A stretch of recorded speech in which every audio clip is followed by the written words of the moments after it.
بسم اللہ الرحمن الرحیم۔ آج کا ہمارا ٹاپک ہے کسی مجتہد کا فتویٰ حاصل کرنے کے 4 طریقے ہیں۔ خود مجتہد سے سننا، جیسے کہ مجتہد آپ کے ساتھ رہتا ہے یا آپ اس کے درس دروس میں شرکت کرتے اس کے مجلس میں، آپ خود اس کے زبان سے سنتے ہیں۔ دوسرا، مجتہد کا فتویٰ بیان کرنے والے 2 عادل اشخاص سے سننا، 2 قابل اعتماد عادل اشخاص جو کبھی جھوٹ نہ بولتا ہو۔ عادل کی آپ لوگوں کو پہلے ہی تعریف کر چکا ہے کہ جو عادل کا اپنے تمام واجبات پر عمل کرتا ہو اور تمام محرمات کو ترک کرتا ہو۔ ایسے 2 عادل اشخاص سے سننا مجتہد کے فتوے کو۔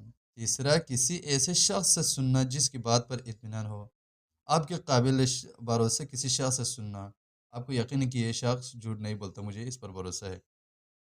چوتھا ہے مجتہد کی کتاب یعنی توضیح المسائل میں پڑھنا، بشرطے کہ اس کتاب کی صحت کے بارے میں اطمینان ہو۔